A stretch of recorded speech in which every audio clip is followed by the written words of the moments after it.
queridos irmãos e irmãs, não sei se eu posso dizer, meus queridos amigos,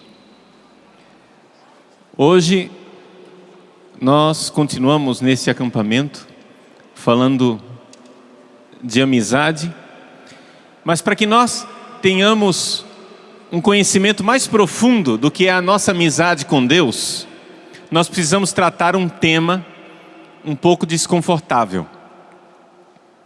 É o tema dessa palestra. O tema da palestra é o inimigo de Deus. O inimigo com I maiúsculo. Satanás. O diabo. Ou como o Padre Léo costumava dizer em tantos PHNs, o encardido.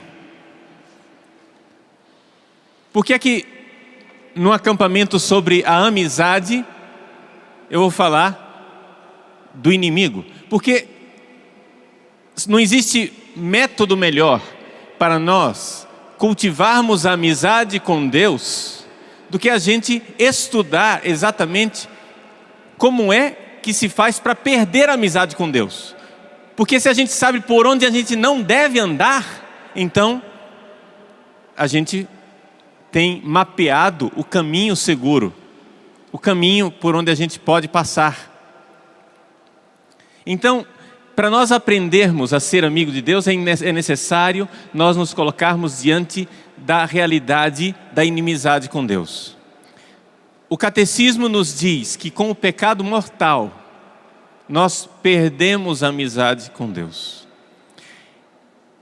Então, muita gente vê nisso uma afirmação gratuita, diz, mas como é possível eu perder a amizade com Deus? Vamos então olhar para uma pessoa concreta, que perdeu a amizade com Deus, com toda segurança. Nós sabemos que o demônio perdeu a amizade com Deus. Nós não podemos dizer isso de nenhuma pessoa humana. A gente não pode dizer, por exemplo, que Judas está no inferno. É possível, é provável que ele esteja no inferno. Mas não posso dizer com toda segurança que Judas está no inferno. Porque a igreja nunca declarou isso como dogma. Então a igreja nunca disse que tal pessoa está no inferno. A igreja diz que existem pessoas no inferno. Então eu não posso pegar um ser humano, uma biografia humana e dizer, olha, esse fulano foi assim, assim, assim, por isso ele terminou no inferno. Porque eu não sei se ele está no inferno. Agora eu posso sim falar do diabo. Porque eu tenho toda a certeza de que ele está no inferno. Isso faz parte do dogma da nossa fé. Nós cremos na existência de Satanás e de seus demônios. Primeira coisa para a gente esclarecer a nossa linguagem. Diabo, Satanás, Lúcifer, o inimigo, são nome de um anjo. Agora, junto com ele existem os outros demônios no plural. Diabo é um. Diabo é o nome do chefe. Lúcifer, Belzebu, Satanás. De uma forma geral, se considera esses nomes como sinônimos de uma única entidade. Existem outros teólogos que dizem que são anjos diferentes. Nós não sabemos com certeza. Mas para esclarecer a linguagem, nessa palestra, quando eu falar de diabo, Satanás, inimigo, Lúcifer, eu estou falando de um anjo. E quando eu falar dos outros anjos decaídos, eu vou falar os demônios, ok? Só para esclarecer a linguagem. Muito bem. Primeira coisa que nós precisamos entender. Deus criou os anjos e criou os anjos bons. Mas aconteceu alguma coisa que um grupo de anjos se revoltou contra Deus. Um grupo de anjos virou as costas para Deus. Então vejam só, se é assim, eu tenho que admitir que para os anjos existe alguma forma, ou existiu alguma forma de tempo. Tá? Tempo. Não que o anjo viva o tempo do jeito que a gente vive, mas se havia um antes, em que eles foram criaturas amigas de Deus, e um depois, em que eles se tornaram inimigos de Deus, aqui eu tenho que falar em termos de tempo. Eu tenho que dizer que de alguma forma houve um antes e um depois, houve um processo, houve alguma forma de tempo. Mas como nós não sabemos de que jeito que os anjos vivem isso, tudo aquilo que eu disser aqui tem que ser interpretado um pouco no fato de que eu estou expondo para você uma realidade que aconteceu lá na dimensão dos anjos, mas que nós só podemos falar, nós aqui, seres humanos, só podemos falar a partir do nosso ponto de vista. Então, são duas coisas importantes, dois pilares importantes que eu preciso colocar antes de começar a palestra em si, para que depois não haja problemas de interpretação do que eu estou dizendo. Então, tudo que eu vou dizer aqui é uma forma didática, pedagógica, de transmitir uma realidade que nós não sabemos exatamente como aconteceu. Então, vejam só. Em primeiro lugar, os anjos se revoltaram contra Deus. Isso quer dizer, em primeiríssimo lugar, que o pecado é uma invenção angélica. Isso pode parecer estranho, mas nós, seres humanos, não inventamos o pecado. Nós não inventamos a inimizade com Deus. Antes do ser humano ser criado, antes do primeiro homem pôr os pés nessa terra, já existia o pecado, já existia a inimizade com Deus, já existia a revolta no mundo dos anjos. Com o pecado de Adão e Eva como que abriram uma porta para que essa realidade da inimizade e do pecado entrassem no mundo. Isso aqui o próprio São Paulo nos diz na carta aos Romanos. Ele diz: com a transgressão de Adão, o pecado entrou no mundo. Então é como se Adão e Eva, através da desobediência deles, tivessem aberto uma porta, e daqui para frente o mundo começou a ser oprimido por esses anjos que, por inveja, querem que nós também sejamos inimigos de Deus. Deus nos criou para sermos amigos dele, mas os anjos querem, esses anjos decaídos querem que nós sejamos inimigos de Deus. E como é que esses anjos se tornaram inimigos de Deus? Primeira coisa que nós temos que saber: Satanás e os seus anjos, eles nunca viram Deus face a face. É importante a gente saber disso. Os demônios nunca viram Deus. E como é que nós sabemos isso? Nós sabemos disso porque os grandes teólogos, como Santo Tomás de Aquino, nos ensinam que, uma vez que uma pessoa vê Deus, ela não tem mais condições de se revoltar contra Deus. Porque Deus é muito belo, é muito atraente. Quando uma pessoa fica refém das drogas, por exemplo, quando uma pessoa consome drogas, ela chega num ponto que ela perdeu a liberdade, porque as drogas são uma realidade tão atraente, ela é tomada por uma compulsão, que a pessoa chega numa hora, ela não consegue mais se libertar das drogas sozinha, ela precisa de ajuda. Ela precisa ser ajudada para sair daquilo, porque está dependendo. Agora vejam, se as drogas, que são uma criaturinha ridícula, têm esse poder de atração, você imagine quando a gente vir Deus face a face. Ver Deus face a face é uma coisa que é tão atraente, tão extraordinária, tão bela, que ninguém vai ser mais capaz de dizer não para Ele. Então, quando Deus criou os anjos, Deus se escondeu dos anjos.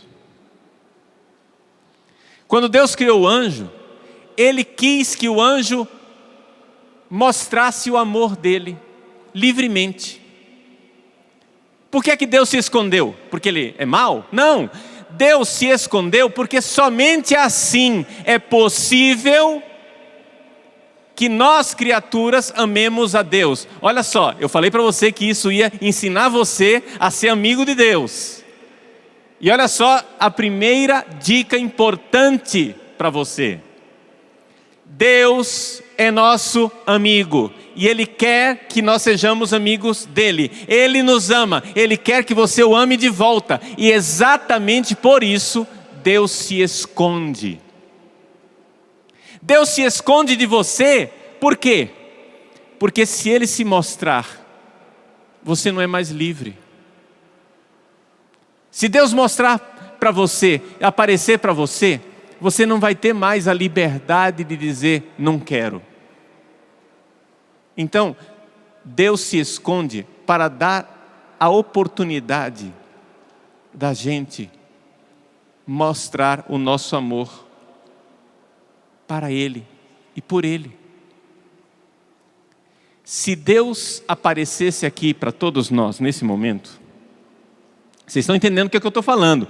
Eu estou falando de Deus em si mesmo. Não estou falando de Deus encarnado, Jesus Cristo. É outra coisa. Ou seja, Jesus é Deus? É. Mas quando Ele apareceu aqui na terra, Ele apareceu como homem. Estão entendendo? As pessoas quando viam Jesus, viam um homem, que é Deus. Mas eles não viram Deus face a face. Então, se Deus aparecesse aqui face a face, nós seríamos atraídos para Ele como um ímã. E nós não teríamos nenhuma liberdade para dizer, quero, não quero, vou, não vou, amo, não amo. Mas por que então que Deus se esconde? Deus se esconde porque Ele quer amor. E amor tem que ser livre. Livre, livre. Amor não pode ser obrigatório. Eu não posso pegar uma faca, colocar uma faca no seu pescoço e dizer assim, me ama, desgraçado. Não posso dizer isso. Entendeu? Eu não posso obrigar você. Se você chegar para sua namorada e disser com uma pistola na mão, me ama, isso não vai ser amor, porque você vai estar obrigando. O amor tem que ser livre. Então Deus se esconde para dar a você a possibilidade de ser livre. Deixa eu dar mais um exemplo para você entender isso, porque isso aqui é fundamental. Isso aqui é quase que o centro daquilo que eu quero ensinar para vocês. Olha só, está aqui um terço. Tem um terço na minha mão. Se você está vendo esse terço, você não tem condições de dizer, eu não estou vendo. Você perdeu a liberdade. Você está vendo o terço. Se eu tivesse o terço aqui no meu bolso, eu não mostrei o terço para você, o terço está escondido. E eu digo para você, creia, eu tenho um terço no bolso. Você é livre para crer ou não crer, é ou não é? Você é livre. Ah, não acredito, esse padre está nos enganando, ele não tem terço nenhum no bolso. Aí todo mundo pode apostar, todo mundo pode dizer, não, eu acredito, eu não acredito, eu creio, eu não creio. Ele está falando a verdade, ele está falando mentira, é, não é, foi, não foi, tudo bem. A partir do momento que eu ponho a mão no bolso e mostro o terço para você, acabou. Você não é mais livre para dizer, ele não tem um terço na mão. Acabou sua liberdade porque você viu. Você não consegue mais nem mentir para você mesmo. Então quando você vê, você não tem a liberdade. O conhecimento direto é um conhecimento que nos obriga. Quando você tem uma namorada e a namorada diz para você, eu te amo, você tem que acreditar nela livremente, porque você não está vendo o coração dela. Você está vendo as palavras, ouvindo as palavras dela, está vendo o rosto dela, está vendo os gestos que ela faz. Você não vê o coração. Se nós víssemos o coração uns dos outros, nós não precisaríamos mais crer um no outro. Está entendendo? Quando você diz para a sua mãe: mãe, eu te amo, sua mãe pode crer ou não crer, porque ela não vê o seu coração. Eu muitas vezes ajudo pessoas que alguém da família faleceu, um pai, uma mãe. A pessoa, outro dia eu recebi no confessionário uma senhora que estava preocupadíssima: padre, eu não tive tempo de pedir perdão para o meu pai antes dele morrer. Eu disse para ela: minha filha, tudo bem, peça perdão agora, no sacramento da confissão. No sacramento da confissão, se seu pai está em Deus, ele vai receber esse pedido de perdão, porque você no sacramento da confissão está se reconciliando com a igreja toda, não só a igreja aqui da terra, a igreja do céu, a igreja que está no purgatório. Peça perdão agora, e ele receberá esse pedido de perdão. E a minha absolvição vai ser o perdão que vem do céu para você. Então, quando a gente se reconcilia com a igreja inteira. E a reconciliação, assim, ela é até mais segura do que uma reconciliação aqui na terra. Sabe por quê? Porque aqui na terra, seu pai pode dizer: eu te perdoo, mas ele não vê seu coração. Lá no céu ele está vendo seu coração em Deus. Ele está vendo o seu arrependimento verdadeiro. Porque Deus, quando perdoa, Ele não perdoa, Deus não me perdoa por causa da cena que eu faço na frente do padre. Não é? Eu vou lá me confessar, me ajoelho no confessionário, aí começo a chorar compulsivamente, fazendo cena, para que o padre acredite que eu estou realmente arrependido. Mas se tudo aquilo for teatro,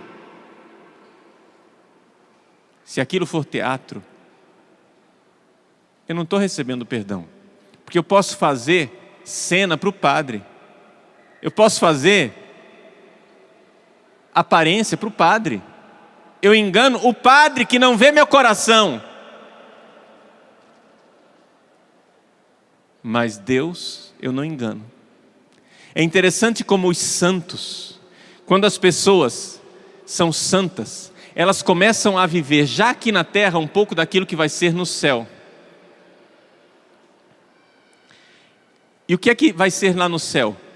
Nós temos no céu uma gnoseocardia, um conhecimento dos corações. No céu a gente vê o coração das pessoas. Então existem santos que já veem aqui na terra o coração das pessoas. Por exemplo, São João Bosco. Um dia teve um menino que pediu para Dom Bosco: Dom Bosco, eu preciso ir para Turim para me confessar. Porque ele não queria confessar com Dom Bosco um pecado que ele tinha cometido. E aí Dom Bosco disse: muito bem, não tem problema, pode ir, mas não esquece de tal pecado, tá? Por quê? Porque ele via o coração. Era um santo, né? Que tinha essa gnoseocardia, ou seja, o conhecimento do coração. Os santos têm conhecimento do coração. Quando eles chegam a esse ponto, eles veem o coração das pessoas. Pois bem, Deus vê o meu coração. Eu não vou mentir para Ele. Você pode fazer toda a cena que você quiser, todo o teatro que você quiser no grupo de oração, se jogar, virar cambalhota, mostrar para as pessoas que você é devoto, mas Deus está vendo o seu coração. E se aquilo é falsidade, você não está enganando ninguém. Deus vê a verdade do seu coração. Os santos veem a verdade do nosso coração. Pois bem, isso acontece com Deus e com os santos. Mas não acontece com o diabo. Ufa, isso é um grande alívio. O diabo não vê o meu coração. O diabo não sabe o que eu estou pensando. O que o diabo sabe é que ele é um bom observador. Entendeu? Os demônios ficam nos observando. Assim como eu tenho um anjo da guarda comigo, eu tenho também alguns demônios que ficam me rodeando, porque eles querem dar o bote. E eles não têm pressa. Eles ficam me estudando. Eles ficam estudando os meus movimentos, as minhas reações. Diante de tal situação, como é que eu reajo? E eles me conhecem. Os demônios me conhecem pelas minhas reações, porque eles são excelentes observadores. Mas tem um problema do demônio. Os demônios nos conhecem, mas é sempre um conhecimento inadequado. Sabe por quê? Porque a maldade distorce o conhecimento. Quando você tem maldade do coração, a visão que você tem da realidade é sempre distorcida. Assim também, o diabo e os demônios, embora eles sejam espertos, eles não são sábios. Porque a sabedoria só tem Deus e os seus santos. O diabo e os demônios são espertos, mas não são sábios. Por quê? Porque a maldade distorce o conhecimento das coisas. Voltemos ao assunto. Como é que os demônios se revoltaram contra Deus? Deus se escondeu. Deus criou os anjos e se escondeu dos anjos. Porque não era possível que os anjos vissem a Deus face a face e ainda assim o amassem livremente. Deus nos dá aos anjos e a nós, seres humanos, nos dá uma chance de amar através da fé. Vejam, gente, o maior ato de amor, o maior ato de amizade que eu posso ter para com Deus é a fé. E fé em quê? Fé que Deus existe? Não é essa fé. Por quê? Porque a carta de São Tiago nos diz que o demônio sabe que Deus existe e treme. O demônio não tem dúvida nenhuma da existência de Deus. Os demônios sabem perfeitamente que Deus existe.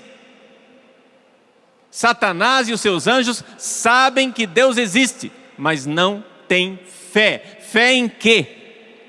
Fé no amor de Deus. Eu não sei o que é que Deus pediu dos anjos, mas eu sei que o que Ele pediu dos anjos foi alguma coisa nesse sentido: eu amo vocês, creiam no meu amor e me amem de volta. Essa é a realidade básica do nosso amor com Deus. Deus se esconde para me dar a liberdade, Deus se esconde para me dar a oportunidade de amá-lo, Deus se esconde para me dar a oportunidade de responder livremente ao seu amor. Então os demônios e os anjos bons também foram criados numa situação em que eles não enxergavam Deus, mas Deus se revelou a eles de alguma forma, Deus falou a eles de alguma forma, Deus se mostrou no seu amor de alguma forma que ainda exigia a fé. Eu amo, ama-me de volta. Esse é o resumo da história. Vários santos, vários padres da igreja contam a queda do diabo e dos seus demônios, com várias histórias, etc. Eu não quero aqui vincular o ensinamento a essas histórias, porque essas histórias nós não temos certeza. Então, como que foi, qual foi a provação que Deus deu, sinceramente, não interessa. O que interessa é o seguinte: basicamente aconteceu com os anjos o que acontece conosco nesta vida. Basicamente a gente pode resumir assim: nós não vemos Deus face a face, mas Deus revelou o seu amor e Ele pede agora que eu creia no seu amor. E o que aconteceu com o diabo e seus demônios? Eles não creram no amor de Deus. Eles sabem que Deus existe, mas até hoje, gente, hoje, eles não acreditam que Deus seja amor. Para eles, Deus é um velhaco. Para eles, Deus é um cara desonesto. Para ele, Deus é um mentiroso. Para Satanás e os seus demônios, Deus diz que é amor, mas na verdade, Deus é um trapaceiro que diz que é amor, mas exige de nós humilhação, exige de nós serviço, exige de nós que nós nos rebaixemos, portanto ele não é amor. Esse é o pensamento de Satanás. E essa é a inimizade. A inimizade é não crer no amor. Satanás disse: não creio neste amor e por isso não irei servi-lo. Não irei servir. Não creio. Os anjos bons creram. Os anjos bons deram o seu sim. Os anjos bons foram humildes e disseram: sim, meu Deus, eu irei servir a vós. E quando os anjos bons disseram que iam servir a Deus, e isso já estava tranquilo no coração deles, quando eles já estavam num ponto em que não podiam mais voltar atrás, eles haviam se doado totalmente a Deus, de todo o coração, né?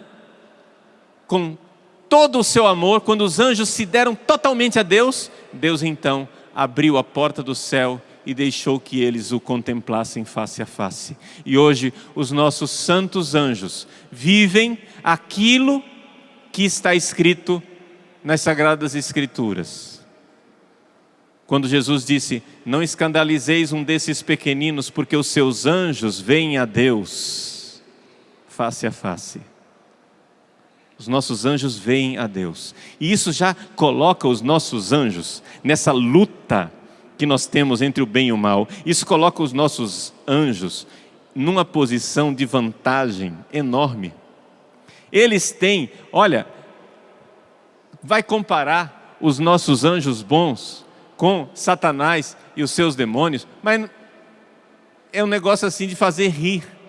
Por quê? Porque os santos anjos de Deus viram a Deus face a face, eles são sábios, eles conhecem o que Deus quer deles, então eles estão anos-luz na frente dos demônios, porque eles sabem perfeitamente, eles são sábios. Satanás é esperto, mas não é sábio. Ele tem uma certa inteligência, mas essa inteligência é distorcida pela maldade. Então, vejam como é que a gente se torna inimigo de Deus. Nós somos inimigos de Deus quando não cremos no seu amor.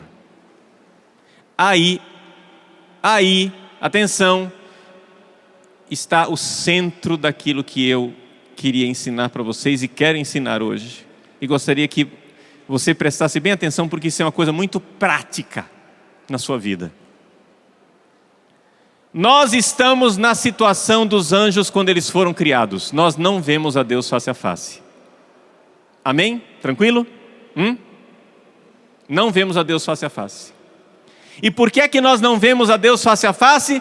Porque o homem não pode ver a Deus face a face e continuar vivo, diz a Sagrada Escritura. Não é possível. Se você vir Deus face a face é porque você já está no céu. Essa vida aqui já entrou na outra vida. Essa vida aqui só é possível se você não vir Deus face a face.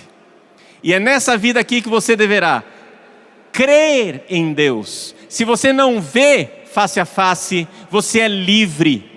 Você tem liberdade e Deus te dá a liberdade, e a liberdade verdadeira. Nós somos livres. Nós somos livres para amar a Deus, não somos obrigados a amar a Deus. Deus não está com a faca no nosso pescoço nos obrigando a amar. Nós somos livres. Ele se esconde e diz: creia, eu amei você, olhe para a cruz do meu filho. Esse é o sinal maior do meu amor. Olhe tudo o que eu fiz por você. Eu dei a minha vida, eu morri na cruz por você.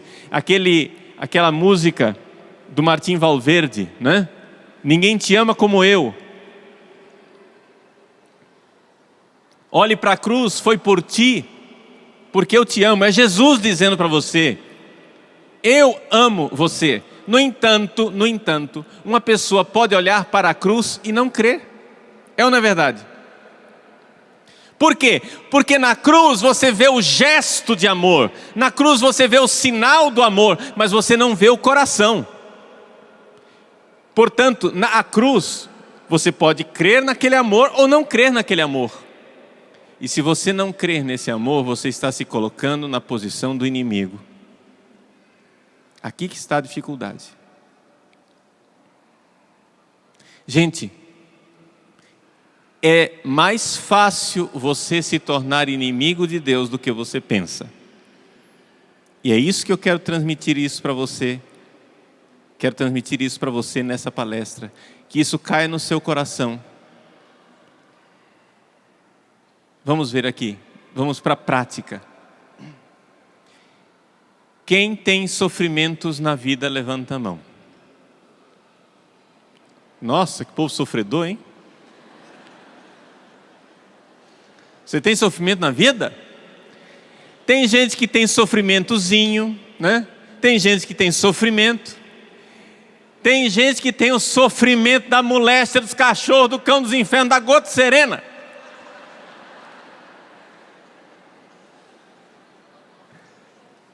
É sofrimento nordestino esse. Quem não sabe ou não se lembra, eu sou nordestino, nascido em Recife. Muito bem. Então vejam só. A gente tem sofrimento na vida. Uns têm mais, uns têm menos. No momento em que você sofre, quantas e quantas vezes aquela vozinha demoníaca não sussurrou no seu ouvido: cadê Deus? Onde está Deus nessa hora? Cadê o amor de Deus? Ele não disse que amava você? Ele não disse que Ele era amor? Ele não disse que Ele era misericórdia? Cadê Deus? Aí você vai e vê problemas na sua família. Você diz: mas eu consagrei minha família a Deus? Onde é que está Deus nesse momento? Aí você vai e vê problemas na sua comunidade paroquial, e você diz: mas me disseram que essa é a igreja de Deus? Como é que essa é a igreja de Deus? E está aí esse problema? Está essa confusão toda dentro da igreja? Cadê Deus nessa igreja? Quem sabe você entrou num grupo de oração, num movimento. Quem sabe você se consagrou numa comunidade e você diz: ah, mas eu entrei na comunidade achando que a comunidade era de Deus. Cadê Deus no meio desse sofrimento? Onde é que está Deus no meio da injustiça? Onde é que está Deus no meio dessas brigas, desse desacordo, dessa falta de comunhão, dessa falta de unidade? Onde é que está Deus? Essa voz. Gente, nós dizemos que Satanás é o pai da mentira, e é verdade. Mas às vezes ele não precisa nem mentir. Ele só precisa fazer uma pergunta. Está entendendo? Às vezes o demônio não precisa nem sequer mentir para levar você para a posição de ser inimigo de Deus. Ele só precisa fazer uma pergunta. A pergunta que está no Salmo: Ubi es Deus tuus? Onde está o teu Deus? Eis que os pagãos, eis que os inimigos de Deus fazem essa pergunta. Israel está lá, desolado, no exílio da Babilônia. E então os pagãos se escarnecem de Israel e dizem: onde está o teu Deus? Ubi es Deus tuus? Onde é que está o teu Deus? Essa mesma pergunta, essa mesma tentação, Jesus sofreu na cruz. Essa mesma tentação, nosso Senhor Jesus Cristo, Filho de Deus feito homem, sofreu na cruz. Salvou aos outros, a si mesmo não pôde salvar. Desce da cruz, se és verdadeiramente Filho de Deus. Onde está o teu Deus? Onde está o teu Pai? Jesus, tu estás sozinho na cruz, abandonado. Onde está o Deus Salvador, o Deus da misericórdia, o Deus da bondade? E o que é pior, gente? Às vezes, Satanás e os seus demônios têm uma ajuda bastante grande de alguns pregadores. Tem pregador que propaga por aí a fé num Deus falso, um Deus sem cruz, o Deus analgésico. O Deus verdadeiro, Ele vai resolver todos os seus problemas. O Deus verdadeiro vai tirar todas as suas angústias, todas as suas dores, todas as suas doenças, todas as suas dificuldades. O Deus verdadeiro é um Deus mágico. Pirlim pim pim, tudo resolvido, acabou, não tem mais problema. Alegria, felicidade, paraíso aqui na terra. Você venha para a minha igreja, eu vou te dar pozinho de pirlim pim pim e você vai então resolver os seus problemas e você nunca mais vai sofrer. Pare de sofrer, venha para a minha igreja. Essas pregações só levam a pessoa mais perto da inimizade com Deus. Por quê? Porque para você, deixa eu ensinar vocês a perderem a fé. Estão prontos para aprender a perder a fé? Hein? Deixa eu ensinar como é que perde a fé, porque se você aprender a perder a fé, você vai saber que é por aquele caminho que perde a fé, então você vai evitar, entendeu? É importante aprender a perder a fé. Para você aprender a perder a fé é o seguinte: você primeiro tem que ser crente, profundamente crente de um Deus falso. Satanás e os seus demônios, muitas vezes, eles incentivam a crença, incentivam a fé num Deus falso. Aquele Deus que diz assim: pague o dízimo e você vai ficar rico. Dê a sua oferta e você vai resolver todos os seus problemas amorosos. Faça e você vai ter então magicamente os seus problemas resolvidos. Eu te darei o paraíso aqui na terra. Quando o sujeito está bem crente, quando o sujeito acreditou, quando o sujeito embarcou, quando ele entrou de cabeça e mergulhou nesse Deus falso, acontece uma desgraça na vida dele. É uma dívida, é uma doença, é uma desavença na família, é um desemprego, é alguma coisa. E aí, o trabalho do demônio está muito fácil. Ele só chega lá e diz: e aí? Cadê o Deus que ia te socorrer? Cadê? Diz que ia vir socorrer você. Diz que ia salvar. Como? Cadê ele? Você se tornou um crente.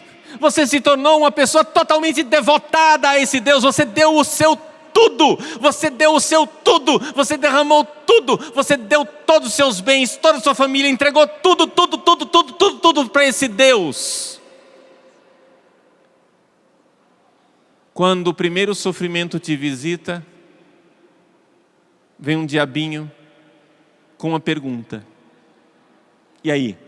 Cadê ele? Cadê o teu Deus? Cadê o teu Deus? Gente, nós não cremos num Deus que vai nos salvar magicamente. Deus não é o Chapolin Colorado que vai aparecer na hora que eu mais necessito para me salvar. Deus não é o Deus mágico que vai me salvar das minhas angústias aqui da terra. Deus nunca prometeu isso a ninguém. Jesus não prometeu isso para você. Jesus disse: você quer me seguir? tome a sua cruz dia após dia e me siga. Por que é que Deus quer que a gente carregue a cruz? Porque Ele é cruel, é um Deus sádico. E o cristianismo é um masoquismo. Esses católicos que fazem penitência, que fazem jejuns, que carregam a cruz, são os masoquistas. Esse Deus é um Deus sádico, que quer ver sangue, quer ver cruz, quer ver... Não, nada disso. Não é isso. Deus quer amor. E nesse mundo que é marcado pelo pecado, infelizmente, não é culpa de Deus, o pecado quem inventou fomos nós. Neste mundo marcado pelo pecado, não tem outro jeito de amar a não ser abraçar a cruz. Quando é que você vê o amor da sua mãe por você? Quando você vê que ela suporta sofrimentos por você, é ou não é verdade? Quando você vê o amor do seu marido, da sua esposa, do seu namorado, da sua namorada, quando aquelas pessoas estão dispostas a sofrer por amor a você. É muito fácil você dizer assim: eu amo o meu amigo. Por que você ama o seu amigo? Porque a gente vai para a balada, ele paga uns drinks lá para mim, né? Ele me dá presentes, eu ando na Ferrari dele. Meu amigo, isso aqui é meu amigo. Gente, se esse seu amigo só te dá prazer, só te dá coisas boas, você não provou que você ama. Você prova que você ama, você mostra amor quando no momento da necessidade o amigo está lá. É ou não é verdade? Quando o amigo está lá no momento da necessidade. Quantas e quantas vezes eu experimentei isso na minha vida de pai, como pai espiritual. Quando muitos dos meus filhos querem comemorar alguma coisa, nem sempre se lembram de me convidar. Vamos para pizza, vamos assistir um filme, vamos fazer alguma coisa, vamos andar no shopping, né? Sei lá o quê. A maior parte deles não me convida. Também porque eles sabem que sou muito ocupado e não vou mesmo. Então já desistiram da história. Mas o amigo que vai para o restaurante, que vai para o cinema, é um amigo que ainda não foi comprovado. Quantas e quantas vezes, quando eles estão no momento do sofrimento, da dor, da angústia, do desespero, é a mim que eles procuram. E aí eu vejo, puxa vida, aqui tem uma amizade sólida. Porque a amizade sólida é aquela que foi comprovada pela cruz. Está entendendo? Amizade sólida, pessoa que eu realmente considero, é aquela pessoa que eu procuro no momento da cruz. E pessoa pela qual eu tenho consideração realmente, é aquela que eu apoio no momento em que está crucificado. Você quer ser amigo das pessoas, é no momento da dor e da angústia que a amizade se comprova. É no momento da dificuldade e da provação. Pois bem, Jesus não prometeu paraíso aqui na terra para seu ninguém. Ele disse: quer me seguir? Tem paraíso, sim, lá no céu. Na casa do meu Pai existem muitas moradas. Vou preparar-vos um lugar. É isso que Jesus nos diz. É isso que Jesus ensina para nós. Agora,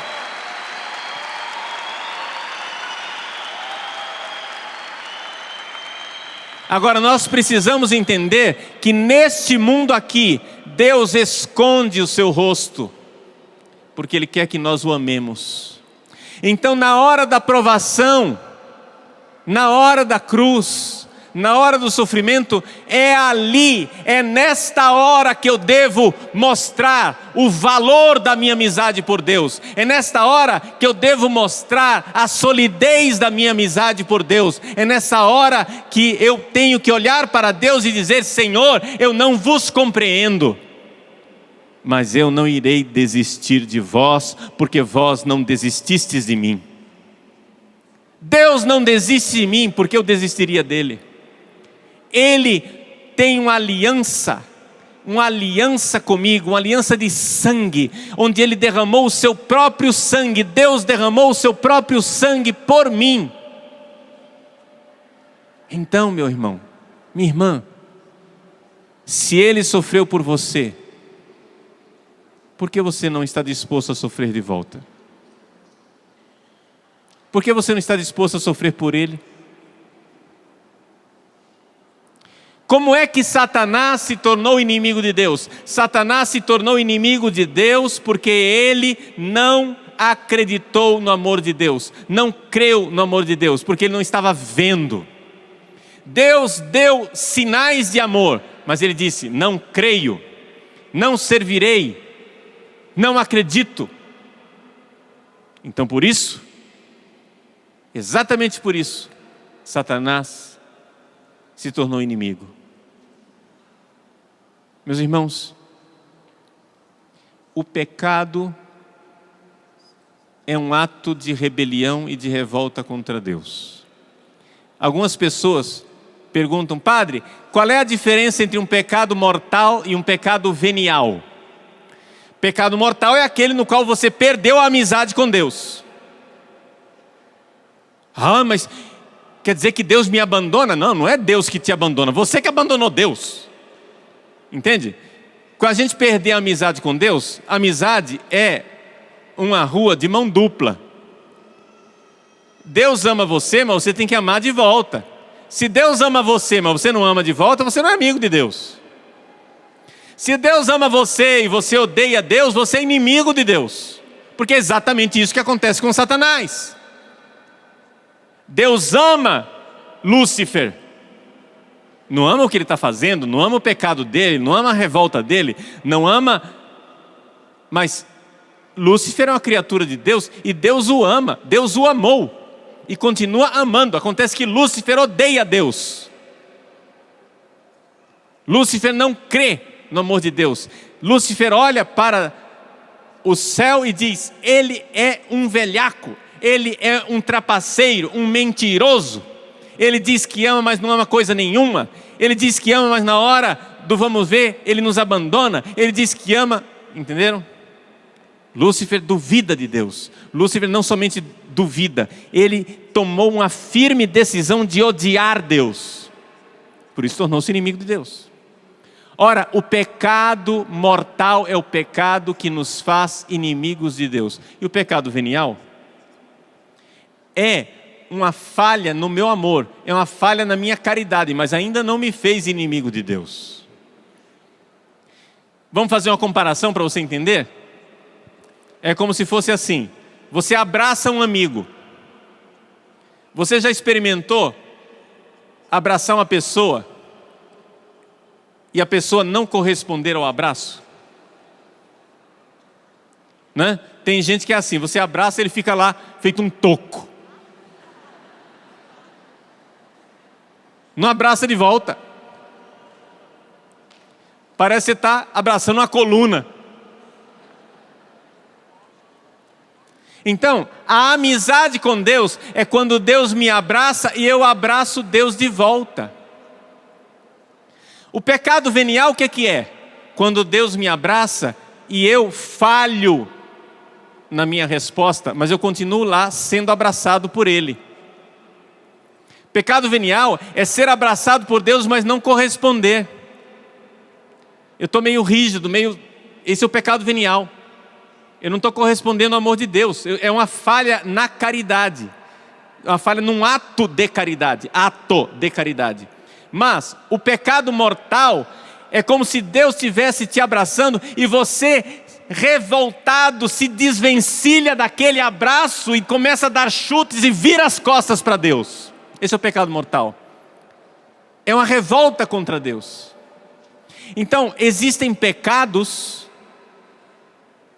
que não criam essa situação. São os pecados veniais. Mas cuidado! O pecado mortal é precedido por uma multidão de pecadinhos veniais. É como você cair no abismo. Se você está no centro, longe do abismo, você não cai. Mas você vai dar um passo na direção do abismo. Ah, mas foi só um passo, né? Não foi nada. Aí você vai dar um outro na direção do abismo. Ah, mas foi só um passozinho, né? Não vai significar nada. Aí você vai dar um outro. E quando você começa a dar milhares de passos na direção do abismo, o pecado mortal depois se torna só um pequeno último passo em que você cai. Então, como é que acontece o pecado mortal, a inimizade com Deus? A inimizade com Deus acontece quando você perdeu o hábito da amizade. Gente, deixa eu dizer bem claro, mais claro ainda. A amizade é um hábito. É um hábito. Isso quer dizer o seguinte: quando você faz um ato de generosidade, vamos supor, esse mês, a Canção Nova quer fechar a sua campanha e você faz um ato de generosidade e ajuda a Canção Nova. E você não faz mais nenhum ato de generosidade com ninguém. Eu não posso dizer que você é generoso. Você fez um ato de generosidade. Mas quando você faz um ato de generosidade com a Canção Nova, com os pobres, na paróquia, pessoa que necessita, teu amigo, não sei o que, etc e tal, você pode então dizer que você é generoso, porque você tem o hábito. Entendeu? Um ato de generosidade não é o hábito da generosidade. As pessoas que acabaram de se converter, ah, padre, eu creio. Sim, você crê. Já teve um ato de fé, mas cadê o hábito da fé? O hábito da fé você tem quando você cultiva a fé. E como é que a gente cultiva a fé? É pela oração, é pelo relacionamento com esse amigo que é Deus. Como é que você cultiva a sua amizade com Deus?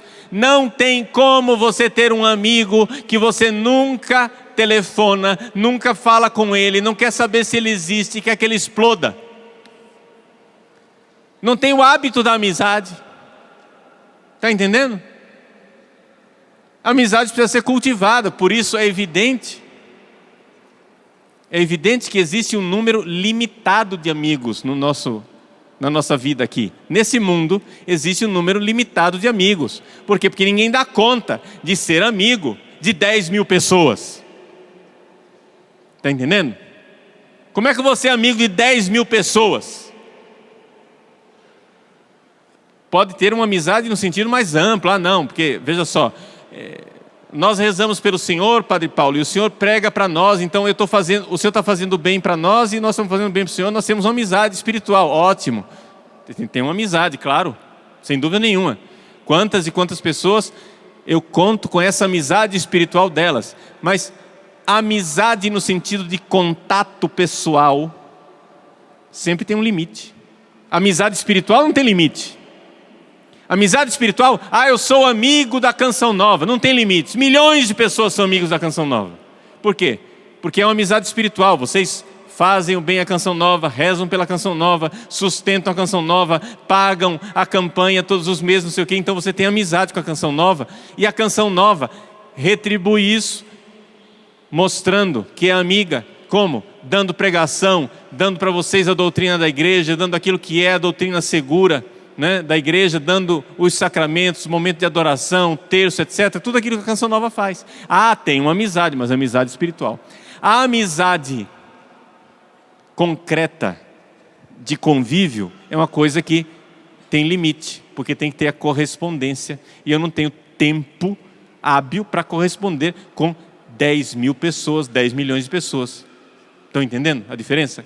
Então Deus é meu amigo? Sim. Mas para Deus ser meu amigo, eu preciso ter um hábito. Não basta um gesto de amizade. Um ato de amor não faz um amigo. O que faz um amigo é o hábito. Quando eu habitualmente correspondo com amizade àquele amigo. Então a amizade é como se fosse uma virtude. Santo Tomás diz que a amizade, eu não posso dizer que a amizade é virtude, porque a virtude é de uma pessoa só. A amizade envolve duas pessoas, então é um negócio meio diferente. Mas é como se fosse uma virtude. Então eu preciso ter este hábito de amizade com Deus. Se eu não incentivo essa amizade, se eu não cultivo essa amizade, Deus me abraça, mas eu fico lá inerte. Deus me quer bem, mas eu não faço nada. Deus me ama, mas eu não correspondo.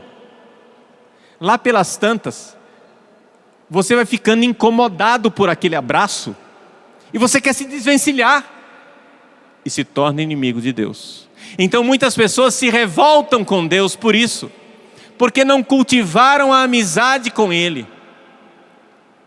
As pessoas se revoltam com Deus por falta de cultivo da amizade. A amizade é um hábito.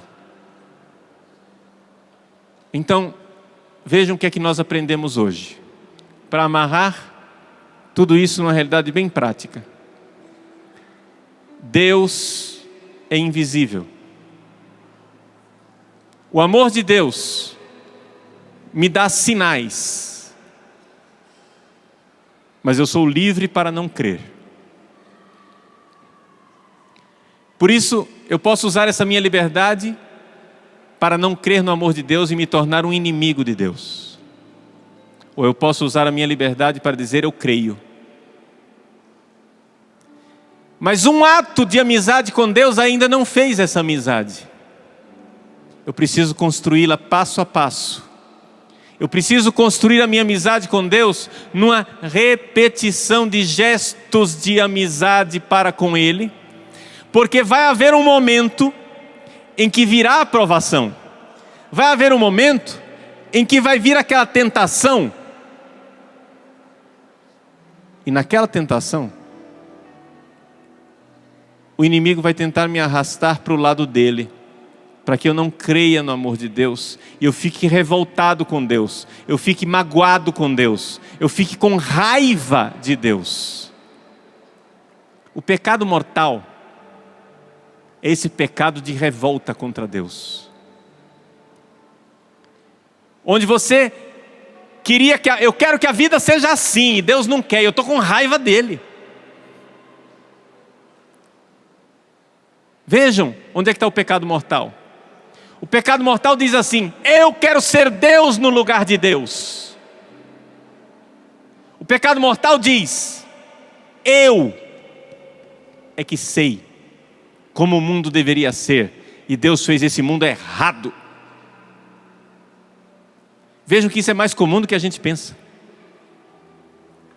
É mais comum do que a gente pensa. Quantas e quantos movimentos nós temos na nossa sociedade de revolta contra os desígnios de Deus, de revolta contra a criação. Deus criou o homem para ser homem, a mulher para ser mulher. Mas as mulheres que se revoltam e dizem: eu não quero ser mulher desse jeito. Homens que se revoltam e dizem: eu não quero ser homem desse jeito. Nós temos aí o feminismo, o gaysismo, que são movimentos de revolta contra a criação.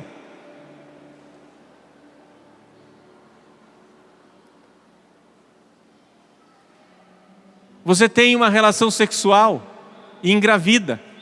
Mas eu não quero ter filho, eu estou revoltado contra Deus, eu não quero ter filho. E você vai lá e comete o pecado gravíssimo do aborto. É uma revolta contra Deus. Uma revolta contra o desígnio de Deus na sua vida. Pessoas que se revoltam na prática e vão se destruindo. Todos os pecados graves são revolta contra Deus. O jovem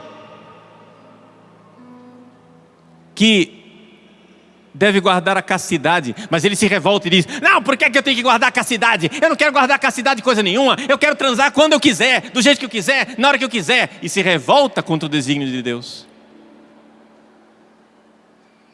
Nós precisamos sair da revolta Precisamos nos voltar para Deus. Precisamos ser amigos dele, mas essa amizade precisa ser cultivada, você está entendendo? É um hábito, porque senão daqui a pouco você está revoltado. Se você não faz nada, você começa com a inércia. Daqui a pouco você está dando pontapés em Deus. Vamos ser amigos de Deus. Vamos ser amigos de Deus. Pode ficar de pé. E vamos renovar essa nossa amizade com o nosso Senhor. Eu sei que dentro do nosso coração pode existir muita revolta. Mas renove essa amizade. E diga assim: Senhor, hoje eu vos escolho como meu amigo. Eu quero cultivar esta amizade. Eu creio no vosso amor. Eu creio no vosso amor. Mesmo que eu não veja. Mesmo que eu não veja. Mesmo que eu não sinta. Mesmo que eu não sinta. Mesmo na dor. Mesmo na dor. Mesmo na angústia. Mesmo na angústia. Eu creio no vosso amor. Eu creio no vosso amor. Eu quero ser vosso amigo. Eu quero ser vosso amigo. Amém. Amém.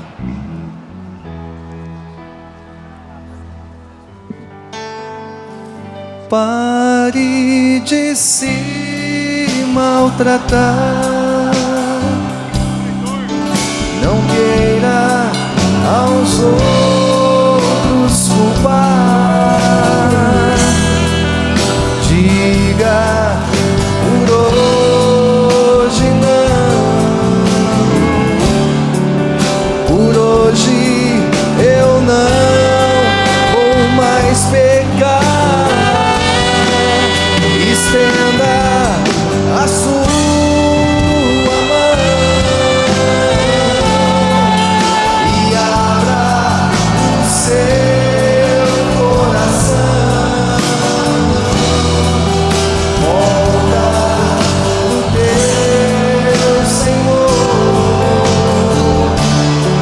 e se abra a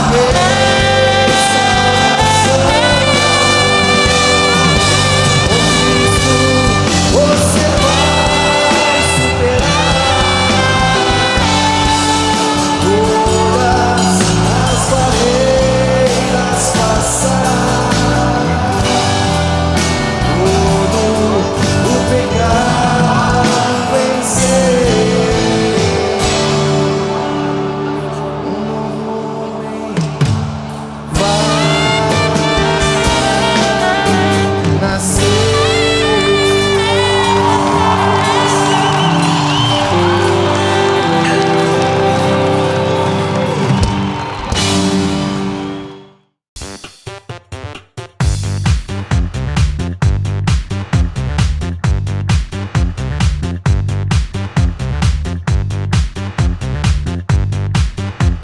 cançãonovaplay.com. Assine já!